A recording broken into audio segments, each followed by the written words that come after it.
And when I find my work is best is when I'm just making it for me. Like sometimes I tell myself, this painting's for home. You're going to do this painting for home. And I know when I trick myself that that's the case, I always do a good painting. Yes, this is why I painted a naked cat. Smear it on toast, you do do ooh, or I can help with that. Smear it was but doody doo wop. Is there something else I can do for you? Toast it.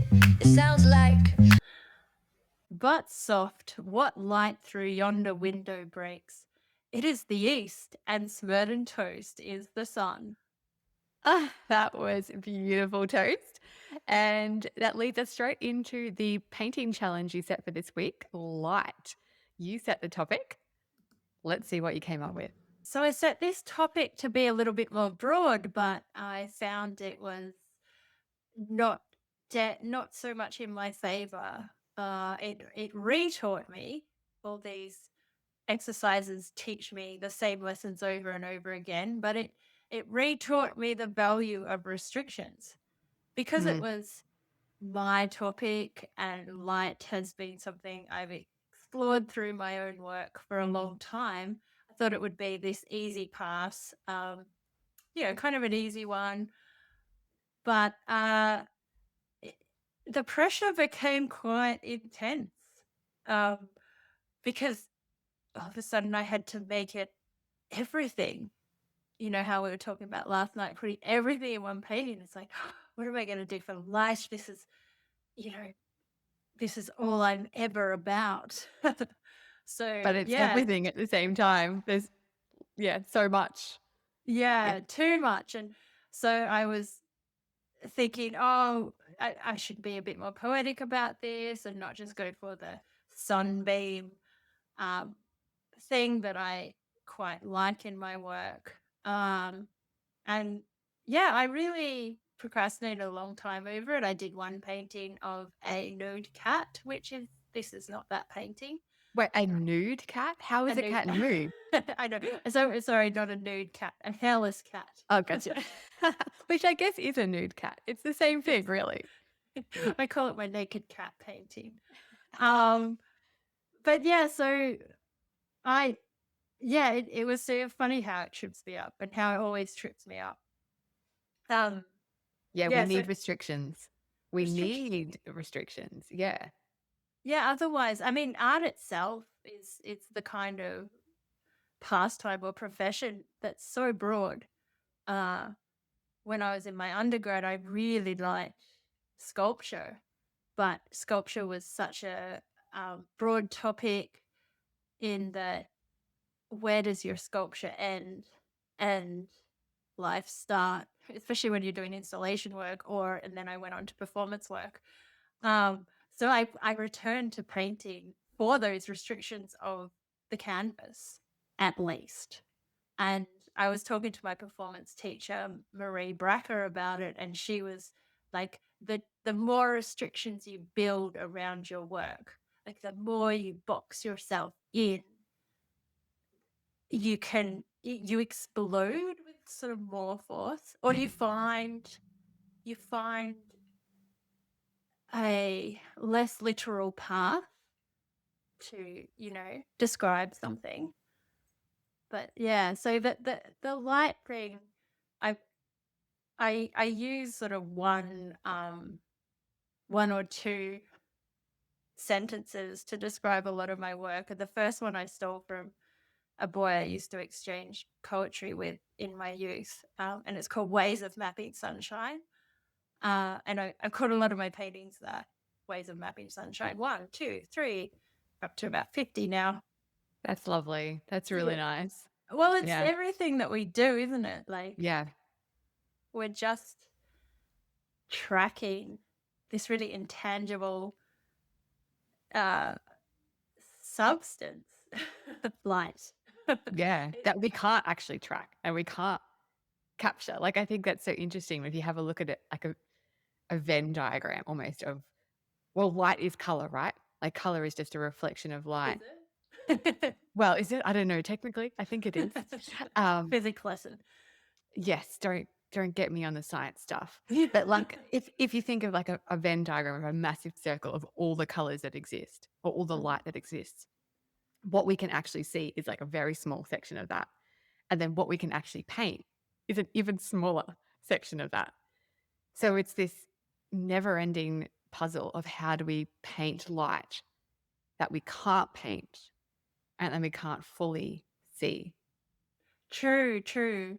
And it is, I love to let my brain wander around these ideas because, and going back to that Romeo quote, he goes on to talk about, um, arise, fair sun, and kill the envious moon. And the beauty of the moon is, the moon is not a light source. It is just a reflection of a light source. And the poetry in that is just delightful. Yeah, that's cool. Yeah, I like that. Although I don't know about the envious moon. Sick and pale with grief. Anyway, he was a bit tragic, wasn't he? Young Romeo. A little bit. Yeah, a little bit. Yeah, so the other theme I used with light, which was the name of my last exhibition that I had at Anthropolton Art Gallery, which was called How the Light Gets In. Again, stolen from another boy. But Leonard Cohen did not exchange poetry with Leonard.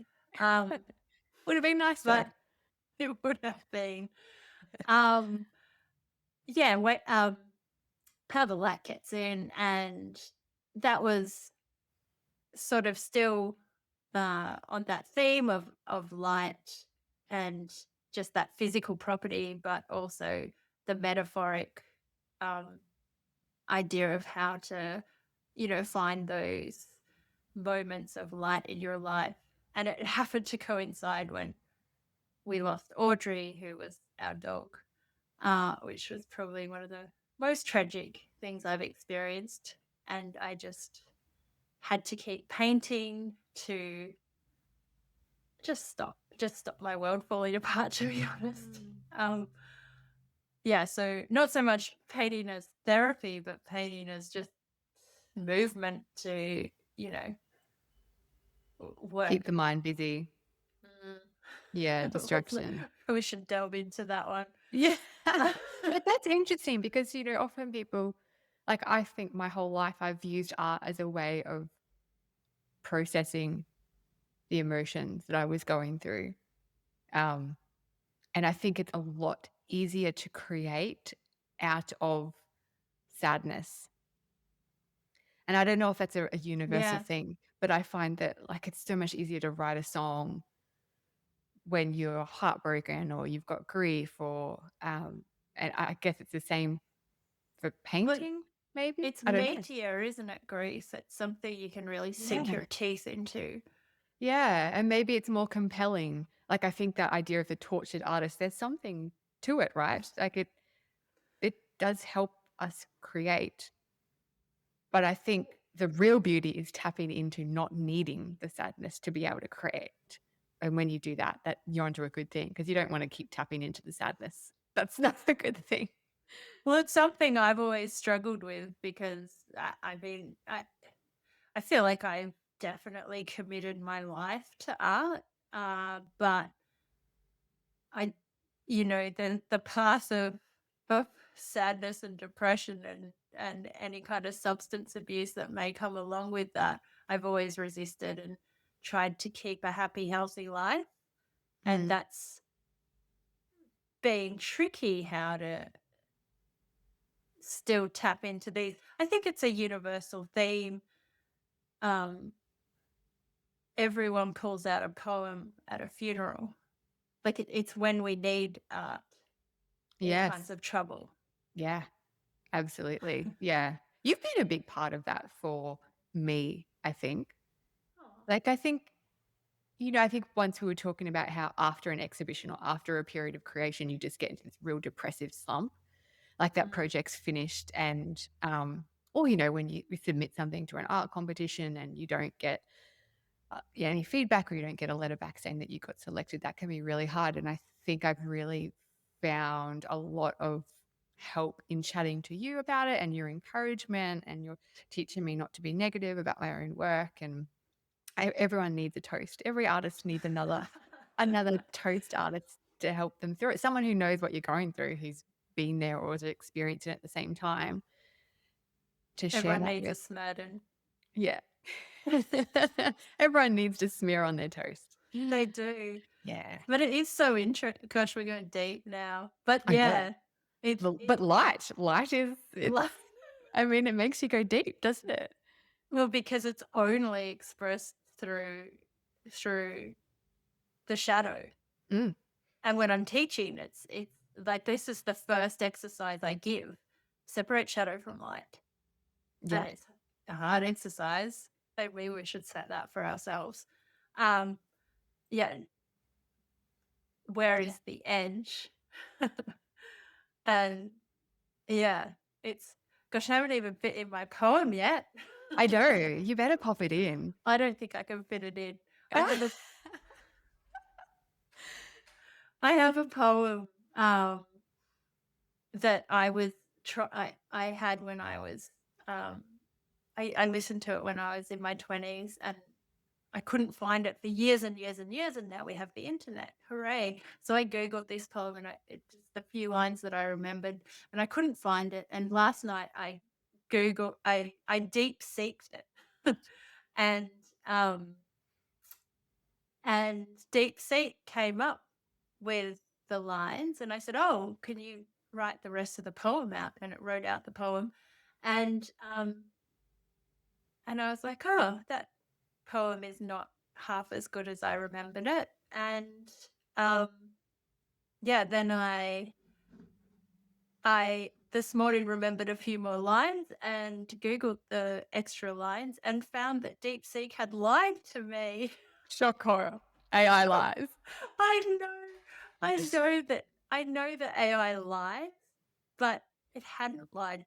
Well, to my knowledge, it hadn't lied to me. And it hadn't lied to me about something that was so special to me as this poem is. Yeah. And I was reflecting on that, you know, like art can just be such, like, it's just to live with a painting or a poem, and to live with a painting for so long, and you grow and the painting grows.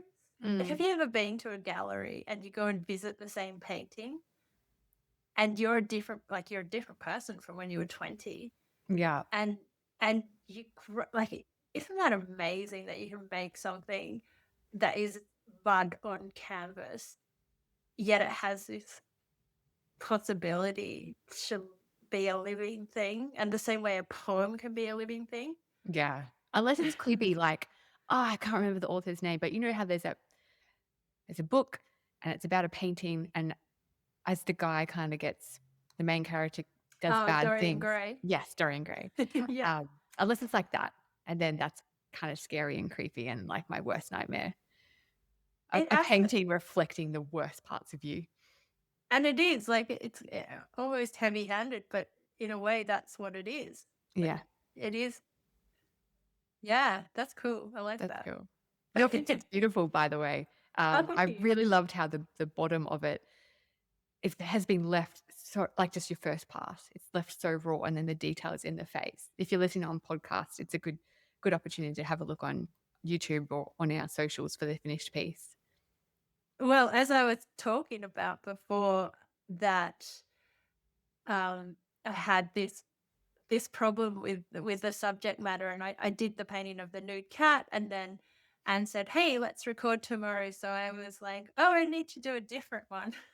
I really want to see your nude cat though. Have you got that one up? Why don't you play your nude cat while you're doing your poem? Maybe at the end. How about we do that at the end? It could be a bonus edition. Bonus edition. The nude cat lovers. For the Write in if you want to see the nude cat with the poem. Yeah. My thing was, there is something about painting in front of a camera that I'm still not used to. And the time limit, you know, did I learn nothing from our last episode? Like, it's astounding how much of a slow learner I am. So I rushed it. I didn't put the effort into the structure. me talking about how important structure is. And so you see in that painting, but at least knowing the structure meant I could pull the structure back. It went through some hideous stages, and it possibly went through some better stages. And I have a lot of people say, "Oh, you should have left it there." I hate it when they say that. Oh, Never that's the say that to an worst. artist. Because you know it already. You don't need to Yeah. be told it. Yes and no, because I believe, well, you know, the sort of person I am. I believe in courage. Yes, And I true. believe in pushing things, Yeah. because painting is like a journey that you go on. So you're like, oh, there's a pretty tree, there's a nice rock. Are you just going to leave it there and walk back? Or are you know, going to look around the corner? And I often think that you definitely need to push further, because otherwise you might not find that beautiful vista or that magical unicorn. Or Mm. maybe it's just more mountains, but at least you've gone there.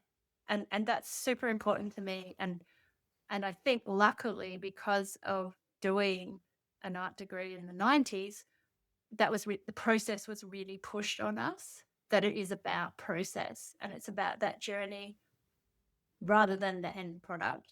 And it's a very freeing way to make art. Absolutely. I think it's not until I get into that frame of mind, I'm like, I'm just playing.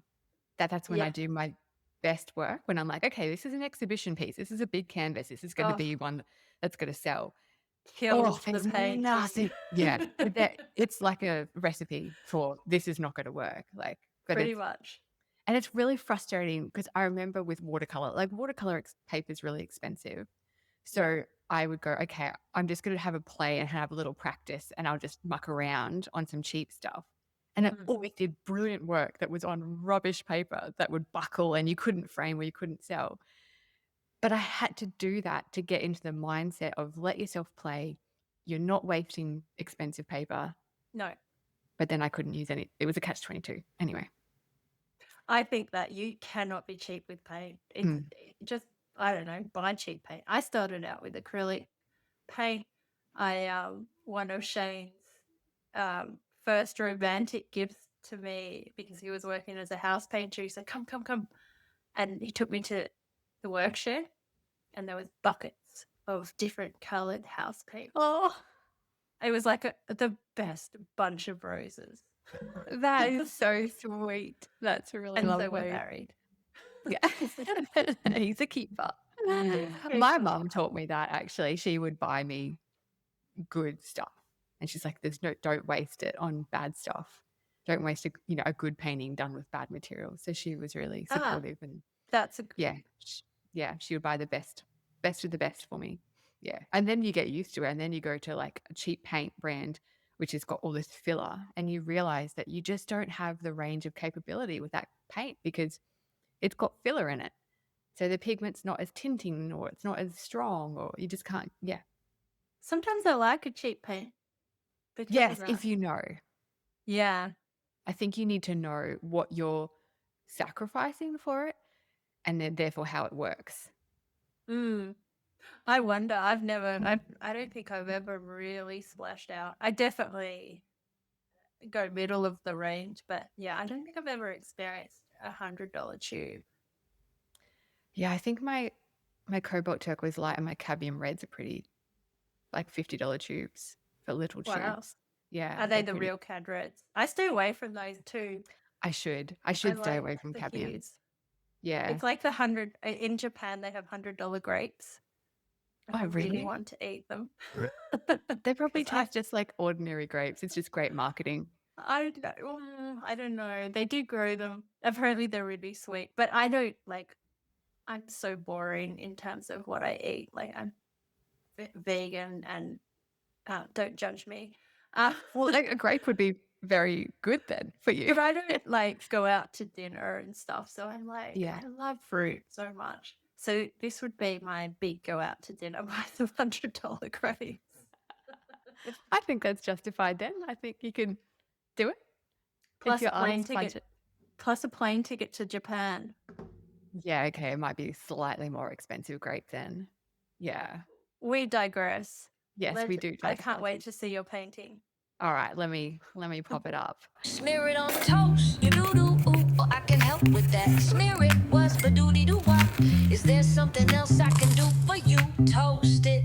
It sounds like If you're enjoying this episode, could you do us a favor and share it with just one other person? It's a small thing, but it really helps us grow. And while you're there, while you're clicking on things, could you give us a like and subscribe and join our newsletter to stay in the loop? And if you want to join in on the fun, use the hashtag SmerdonToast to show us what you're working on. All right, let's get back to it. toast it, shoo doo wop. Smear it, wop wop, ba doo be doo wop. Do wanna see the toast that smear? Smear it on toast. So, my interpretation of the topic light was colored light. So, I love the studies, the colored studies of Aaron Westerberg. And I was like, I'm going to do one of his little things where he puts a colored gel over his light and then only uses high chroma colors to paint it with. And hat is off to Aaron Westerberg, Mr. Westerberg, because I love those. his work is so good. I like his actual exhibition work, but I love his color studies more. Like they're just amazing. So that's what I was going for. I did not nail it in any shape or form, but I really liked my painting, and I've been looking at it wondering why I liked it. And I think the reason is by putting that colored light on it, it unifies everything. So everything has that hint of blue over the top of it. And it's just something really nice about it. But it's also really challenging. So I decided to paint a white teacup because that's what he often paints. He paints white objects like skulls and I don't know, whatever, white things. And white, if you want to get better at painting, paint white objects. Yeah. White is so hard to paint. And I'm looking at this white teacup that's got this bright light shining on it, but we can't paint the white as bright as we see it. So I knew that I had to make everything darker because I wanted to keep the white reflection, the shiny bit on the cup showing. But I had to make everything darker. And I think I painted the teacup 3 times. And I just kept painting, like I'd wipe it back and then I'd paint the exact same thing on and be like, no, that can't be right. And I'd wipe it back and then I'd paint the same thing again. So yeah, that was hard. I'm so glad that you chose this, and that stumped me as well because I was like, oh, we were going to maybe do high key or maybe going to do, that I did think about the different colored lights, and so I'm glad, you've extended the subject in that way. Yeah, So I mean, there's exciting. so many different colored gels I could put over my light. This was a blue one. And it's always interesting. I didn't think about this when I was painting, but I remember learning, I think it was in Richard Schmid's book, that how when you have a cool light, like a blue light, the shadows always end up warmer Warmer. and warm light, cool shadows. And it's mind blowing. And then when you know that, and you look at like Monet's haystacks, for example, and you see the blue shadows, a lot of the impressionists, really pushing, even Cezanne pushing the blue shadows. You're like,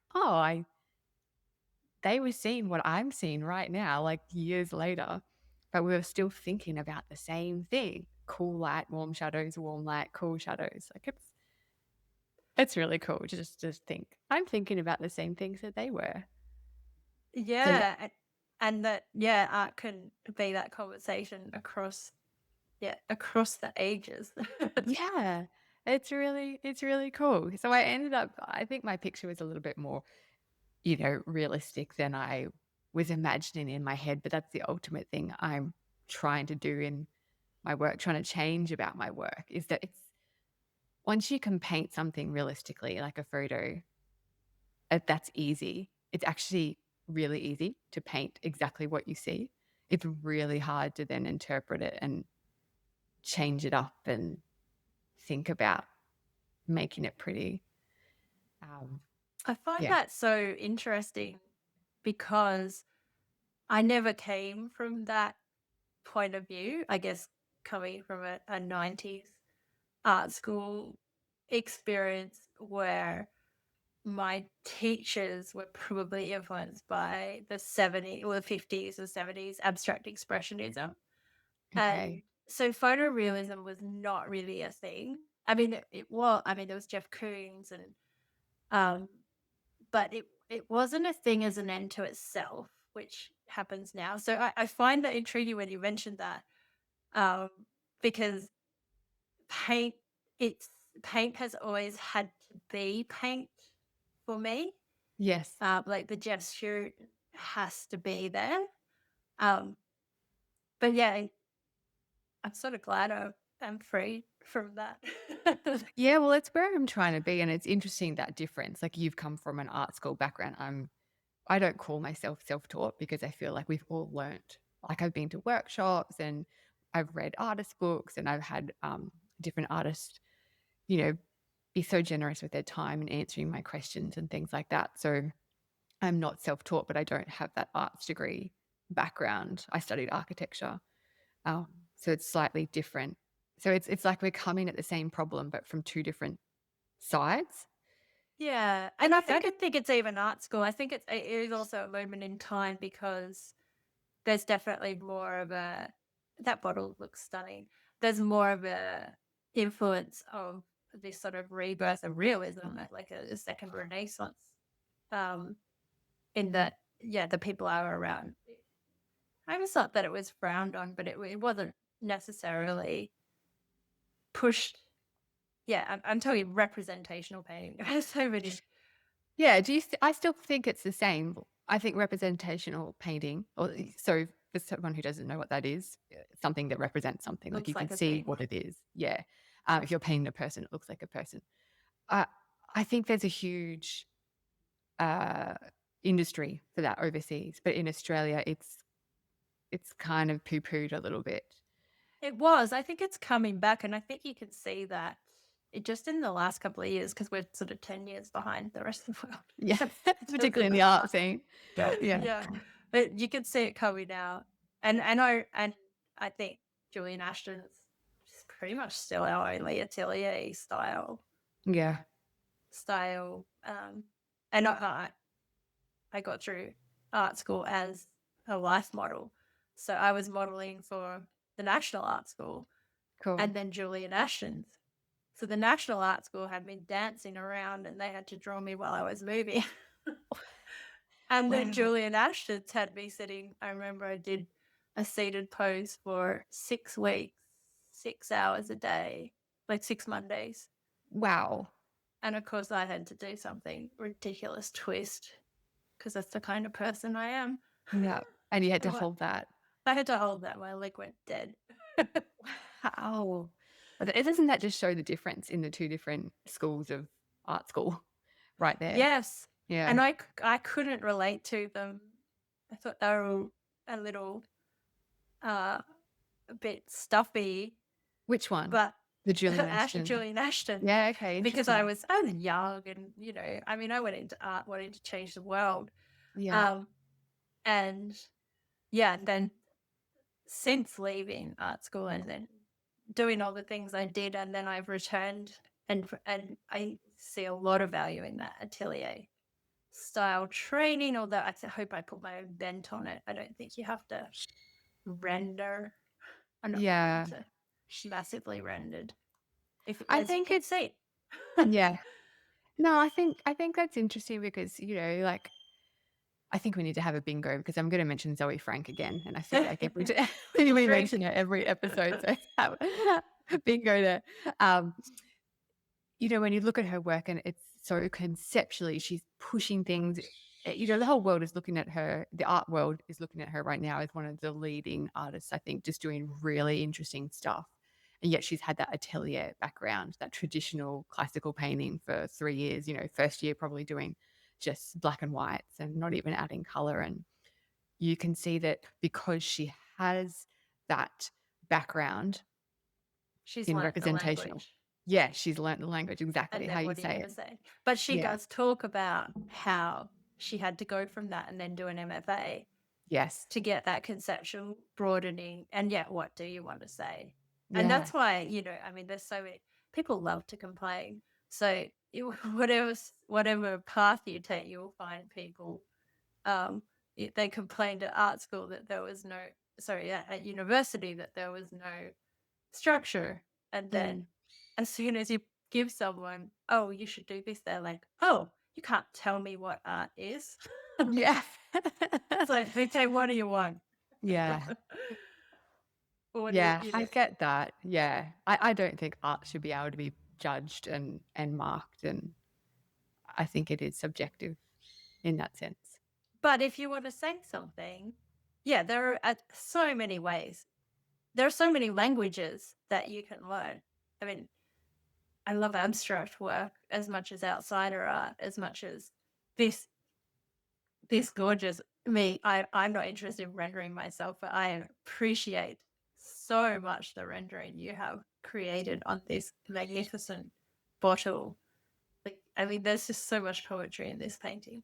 Yeah, that was fun. And I'm proud of myself for leaving the background in the first pass. Like, I'm trying to show my hand more in painting, um, showing the artist's process and the mistakes.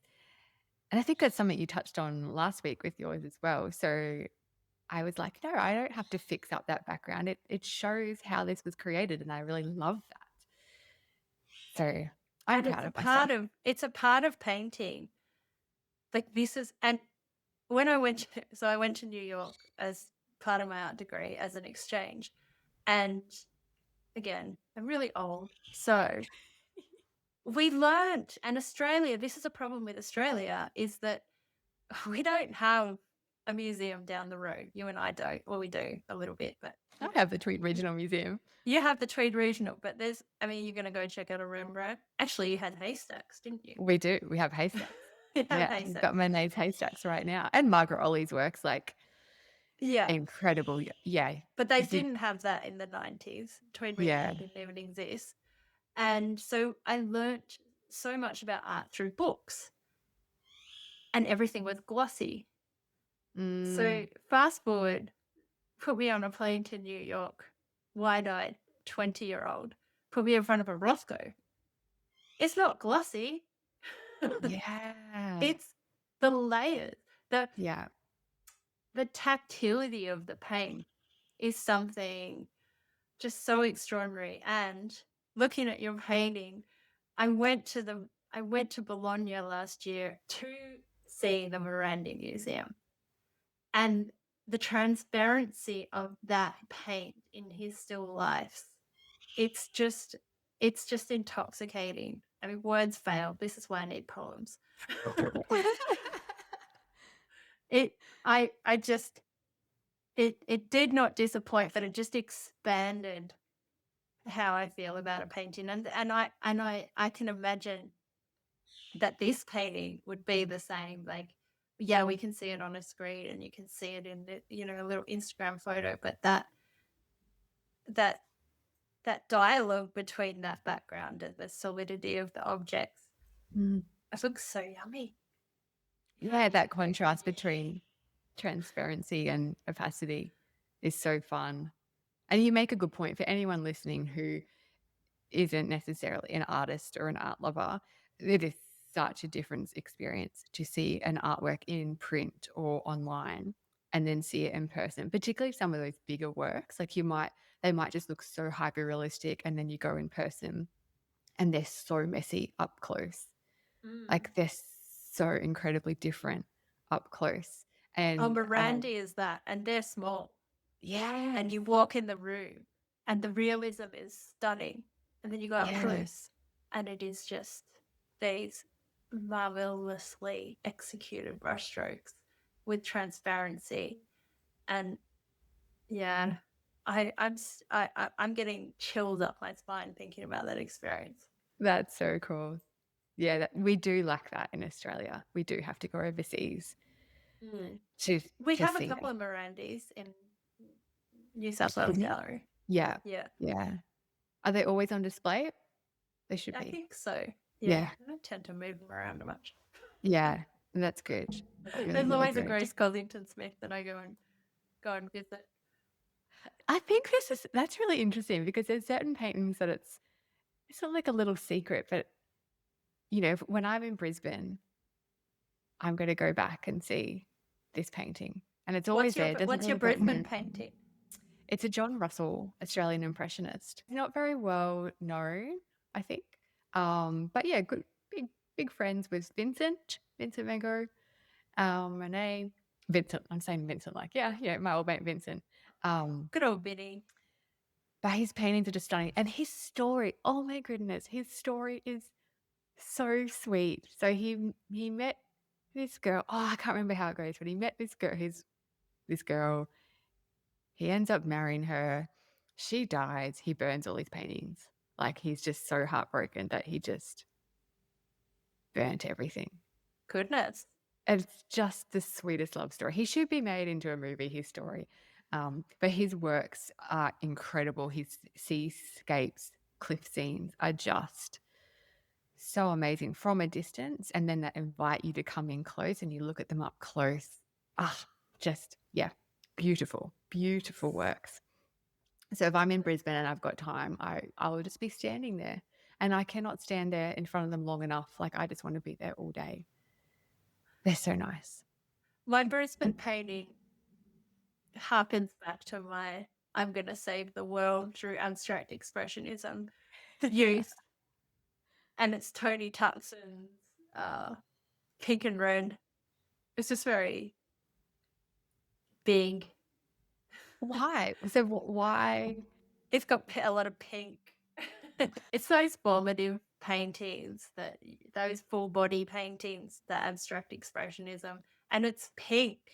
It's just such a exuberant use of pink. Yeah, you can't go wrong with pure pink. And then no apologies. Yes. Yeah. I think in a very PC way, that's what I'm trying to tap into with my work. And when I find my work is best is when I'm just making it for me. Like, sometimes I tell myself, this painting's for home. You're going to do this painting for home. And I know when I trick myself that that's the case, I always do a good painting.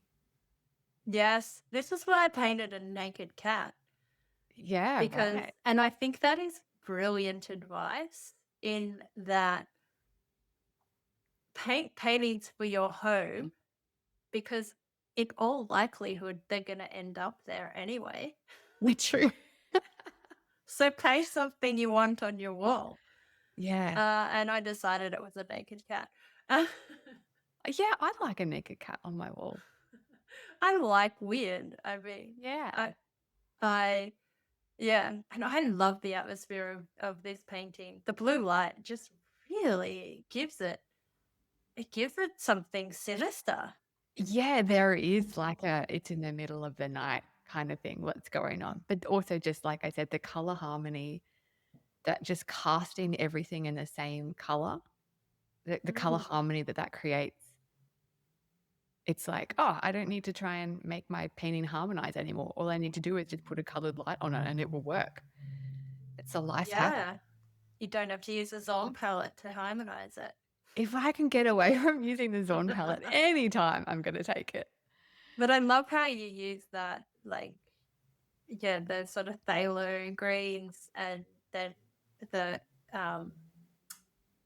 alizarin or your magentas, and they are really difficult colors not to over. Yeah, but interesting you say that, because I don't use alizarin crimson anymore, and that was my color. Like, everything had alizarin crimson in it. But it's such a fugitive color, and I have found that all my paintings that I've like left in my studio, if there's any kind of a little bit of moisture, they're the ones that will end up becoming moldy. Yeah. Oh, yeah. Interesting. Yeah. It's such a fugitive color. So I will use like a quinacridone crimson now, or I actually just use quinacridone magenta. I don't use any crimson, which is so annoying because it's the strongest red. It's the darkest, strongest red. So it took a while for me to get used to not using it, because you always just want to reach for that punchy dark red and you can't. Well, that's why I stuck to the Zon for mine, and there was so many times like in her nostril, I really was like, just give me a can yellow. Yeah. And even with the light, like what color is light, and using a yellow ochre, it's already got some blue, and your white has got Mm. like titanium white leans cooler, but I really wanted to keep it warm. So really struggled with that with the with the light, with just yellow ochre and white.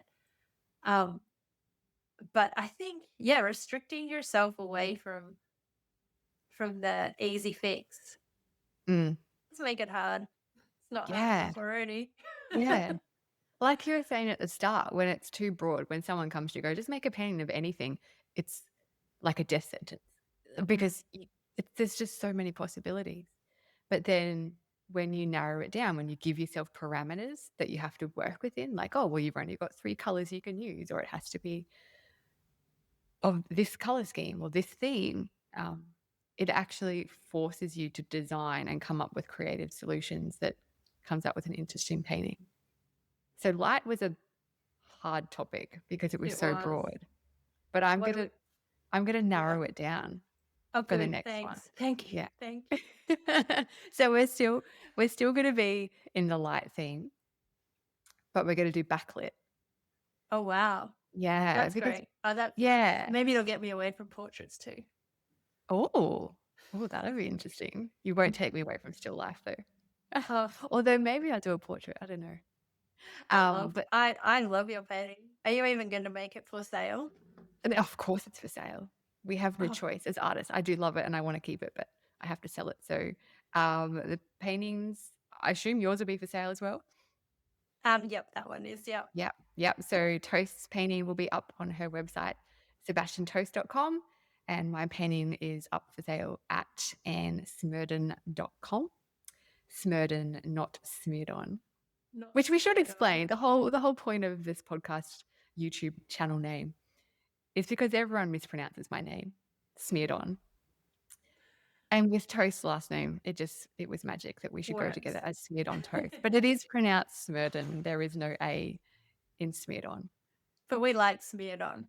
We do like Smerdon. Toast. Yeah. We call Unless it it's Smerdon Vegemite, you can't smear on too much of that stuff. It needs to be thin. No. Yeah. But paint is good. So for the next, you can hashtag Smerdon Toast. Smerdon Toast. A hashtag if you want to join in on the next challenge on backlit. If you want to do a painting for that, we will check them out. In fact, we have some submissions. I have looked at that. Yeah.